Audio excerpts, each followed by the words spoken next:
하나님의 말씀은 마가복음 5장 1절에서 20절까지의 말씀입니다. 예수께서 바다 건너편 거라사인의 지방에 이르러 배에서 나오심에 곧 더러운 귀신 들린 사람이 무덤 사이에서 나와 예수를 만나니라. 그 사람은 무덤 사이에 거처하는데 이제는 아무도 그를 쇠사슬로도 맬 수 없게 되었으니 이는 여러 번 고랑과 쇠사슬에 매였어도 쇠사슬을 끊고 고랑을 깨뜨렸음이로라. 그리하여 아무도 그를 제어할 힘이 없는지라. 밤낮 무덤 사이에서나 산에서나 늘 소리 지르며 돌로 자기의 몸을 해치고 있었더라. 그가 멀리서 예수를 보고 달려와 절하며 큰 소리로 부르짖어 이르되 지극히 높으신 하나님의 아들 예수여, 나와 당신이 무슨 상관이 있나이까? 원하건대 하나님 앞에 맹세하고 나를 괴롭게 하지 마옵소서 하니, 이는 예수께서 이미 그에게 이르시기를 더러운 귀신아 그 사람에게서 나오라 하셨음이라. 이에 물으시되 내 이름이 무엇이냐? 이르되 내 이름은 군대니 우리가 많음이니이다 하고 자기를 그 지방에서 내보내지 마시기를 간구하더니 마침 거기 돼지의 큰 떼가 산 곁에서 먹고 있는지라. 이에 간구하여 이르되 우리를 돼지에게로 보내어 들어가게 하소서 하니 허락하신대 더러운 귀신들이 나와서 돼지에게로 들어가매 거의 2,000마리 되는 떼가 바다를 향하여 비탈로 내리다라 바다에서 몰사하거늘 치던 자들이 도망하여 읍내와 여러 마을에 말하니 사람들이 어떻게 되었는지를 보러 와서 예수께 이르러 그 귀신 들렸던 자 곧 군대 귀신 집혔던 자가 옷을 입고 정신이 온전하여 앉은 것을 보고 두려워하더라. 이에 귀신 들렸던 자가 당한 것과 돼지의 일을 본 자들이 그들에게 알림해 그들이 예수께 그 지방에서 떠나시기를 간구하더라. 예수께서 배에 오르실 때 귀신 들렸던 사람이 함께 있기를 간구하였으나 허락하지 아니하시고 그에게 이르시되 집으로 돌아가 주께서 내게 어떻게 큰 일을 행하사 너를 불쌍히 여기신 것을 내 가족에게 알리라 하시니 그가 가서 예수께서 자기에게 어떻게 큰 일 행하셨는지를 데가볼리에 전파하니 모든 사람이 놀랍게 여기더라. 아멘. 살아오면서 이런 시대가 있었나 싶은 그런 때를 살아가고 있는 것 같습니다. 물론 과거에도 평탄한 날만 있었던 것은 아닙니다만 요즘 같은 시대가 있었나 싶어요. 어떻게 이렇게 뉴스로 가득 채워진 시대를 살아가고 있는지 모르겠습니다. 게다가 이것이 정상적인 사람들에게서 나올 수 있는 생각인가, 그런 행동인가 감당할 수 없는 일들이 우리 주변에서 너무나 많이 벌어지고 있는 것 같아요. 어렸을 때만 해도 사람을 죽인다는 것은 있을 수 없는 일이라는 생각을 하였습니다만 어떻게 보험금을 노리고 남편을 죽일 생각을 할 수 있을까요? 길 가던 사람을 해치는 일도 우리나라 일은 아니지만 다른 나라에서는 무려 학교에서 무차별적 총기 난사가 일어나기도 한다고 합니다. 이게 제대로 된 세상인지 도무지 감당할 수 없는 시대를 살아가고 있는 것 같습니다. 그런데 더 놀라운 것은 이런 상상할 수 없는 참극을 벌인 그들의 너무 평범한 모습이 우리를 경악하게 만듭니다. 그런 흉악한 범죄를 저지른 사람들의 모습이 저나 여러분의 아주 평범한 얼굴과 크게 다르지 않더라는 거예요. 도대체 인간은 평범함 속에 어떤 흉악한 모습을 감추고 살아가고 있는 것일까요? 많은 크리스천들의 바람이 있을 겁니다. 믿음 좋은 신실한 그리스도인의 삶보다는 적당히 신앙생활하고 또 적당히 착하게 살다가 훗날 천국에 가는 그런 모습을 상상하며 살아가고 있을 겁니다. 적당한 신앙생활하는 그리스도인. 성경은 이에 대해서 어떻게 이야기하고 있을까요?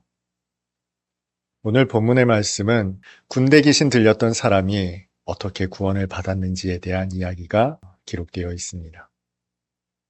쇠사슬로 묶어 놓았음에도 불구하고 그것조차 끊고 도망가 버린 사람이었습니다. 누구도 제어할 힘이 없는 사람이었어요. 주님이 찾아오셨어요. 그리고 그에게서 귀신을 쫓아내십니다. 이를 두고 그 누구라도 하나님께서는 구원하실 수 있다라는 식으로 우리는 결론을 맺습니다. 물론 이것이 틀린 말은 아니죠. 하나님의 구원하심은 우리의 생각과 한계를 뛰어넘는 역사입니다. 그 능력이 바로 그의 독생자의 죽음과 부활하심으로 말미암는 구원이기 때문에 그렇습니다. 그런데 오늘 본문에 사건이 있기까지 어떤 일들이 있었습니까?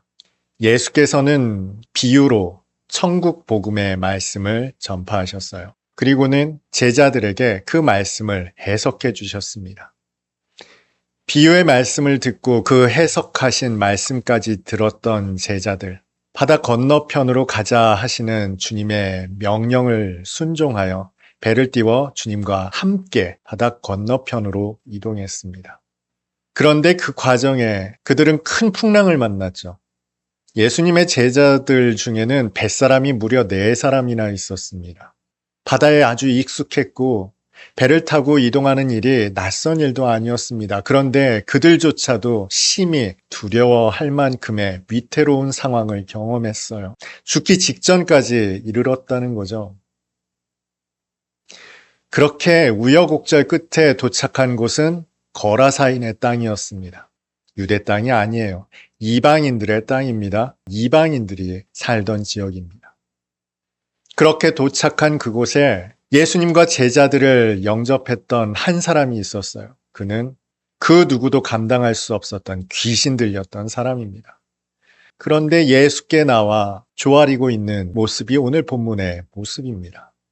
그런데 오늘 본문에 나타난 바와 같이 그에게서 나온 귀신들이 2,000이나 되는 돼지떼에게로 들어가 몰사하는 사건이 벌어졌고 마을 사람들 모두가 간청합니다. 여기서 떠나 주십시오. 성경은 이 말을 일컬어 간청했다, 파라칼레오라고 기록하고 있어요. 이 파라칼레오라는 단어는 2가지 의미를 가지고 있습니다. 아랫사람이 윗사람에게 사용할 때는 간청하다, 간구하다라는 의미로 해석이 될 수 있습니다만 또 반대로 윗사람이 아랫사람에게 사용할 때는 권고하다, 훈계하다 이런 의미로 사용될 수도 있다는 겁니다. 그래서 살펴보니까 거의 대부분의 성경이 간구하다, 간청하다라는 의미로 번역을 해 놓았습니다. 그런데 이 장면을 한번 곰곰이 생각해 보세요. 마을 사람들에게 이 예수님과 제자들은 이방인이었습니다. 낯선 타지인이 온 겁니다. 게다가 그들의 행색은 대단히 초췌했습니다. 바다를 건너오면서 풍랑에 시달렸거든요. 게다가 자신들의 재산에 아주 막대한 손해까지 입힌 사람들을 두고 보며 이 거라사 지방의 마을 사람들이 아주 정중하게 떠나가실 것을 요청했을까요? 아니면은 훈계하듯 아랫사람에게 대하듯 달려들어 항의하듯 말했을까요? 어쨌든 더 이상 예수님과 제자들이 머물러 있을 수 없을 상황이었을 겁니다. 이 그림 자체가 대단히 기묘합니다. 온 마을 사람들이 예수님과 그 제자들을 거절했어요. 그런데 예수께서 공생의 사역을 하실 때 어떤 사람들이 배척했습니까? 자기 의가 충만했던 사람들이 예수님을 배척했죠. 바리새인과 서기관들과 율법사들이 배척했습니다. 뿐만 아니라 권력욕, 명예욕에 취해 있었던 사람들, 대제사장들도 예수님을 배척했습니다. 이들만 예수님을 배척하는 줄 알았더니 그렇지도 않았습니다. 거라사 지방에서 예수께 몰려나온 사람들, 어떤 사람들이었습니까? 지극히 평범한 사람들이었습니다. 특별히 자기의가 충만했던 사람들도 아니고 권력욕이나 명예욕에 취해 있었던 사람들도 아닙니다. 아주 평범한 삶을 살아가던 사람이었어요. 지극히 적당한 삶을 살아가던 이들이 그런데 예수께 나와 우리에게서 제발 떠나가십시오. 당장 떠나십시오. 했다는 겁니다. 돼지를 치던 사람들의 증언이 있었고 눈앞에서 2천여 마리의 돼지떼가 몰사한 장면까지 보았으니 예수님의 능력을 그들 모두가 인정하지 않을 수 없었을 겁니다. 예수님의 능력도 권위도 인정했지만 그들은 예수님을 받아들일 수 없었어요. 아니, 받아들이지 않았어요. 그저 떠나시기만을 간청했습니다. 윽박질렀을지도 모르죠. 이것은 우리에게 시사하는 바가 있죠. 적당한 삶을 살아가는 사람, 평범한 삶을 살아가던 사람들도 예수님을 거절했다는 거예요. 그들이 왜 거절했을까요? 예수께서 그들의 아주 평범하고 적당한 일상적인 삶을 깨트렸기 때문에 그들은 예수님을 받아들이지 않았습니다. 그런데 여러분, 이 점은 조금 이상하지 않습니까? 왜 예수께서는 귀신들의 요구를 허락하셨을까요? 그 지방에서 내보내지 말기를 간구했다라고 성경은 기록하고 있어요. 게다가 돼지떼에게 들어가게 해 주십시오라는 것이었어요. 예수께서 그 이후에 어떤 일이 일어날지 모르셨을까요? 아셨을 겁니다. 그런데 귀신들은 요청했고 예수께서 허락하시자 귀신들은 2천여 마리나 되는 돼지떼에게로 들어가서 몰사하게 만들었습니다. 주님께서 허락하지 않으셨다면 이런 일이 벌어지지 않았을 텐데 주님께서 그렇게 하셨다고요. 이것은 시사하는 바가 있죠. 지극히 평범하고 적당한 삶을 살아가던 그 사람들이 어떤 사람들이었는지 그 실체를 드러내신 거예요. 그들은 아주 평범한 삶을 살았습니다. 친절했겠죠. 돕기도 하고 필요를 나누기도 하면서 아주 적당하고 평범한 삶을 살아가던 그 사람들에게 그러나 일상이 깨어지는 사건이 벌어지자 그들은 예수님의 권위와 능력을 인정하면서도 받아들이지 않았습니다. 거절했습니다. 떠나기를 간구했습니다. 이것이 평범한 사람들, 적당한 삶을 살아가는 사람들의 실체라는 거예요. 그들의 평범한 삶이 깨어지자 메시아를 거절할 만큼 그 완고함을 드러냈습니다. 이것이 우리가 동경하는 보통의 삶, 평범한 삶의 진면목이라는 겁니다.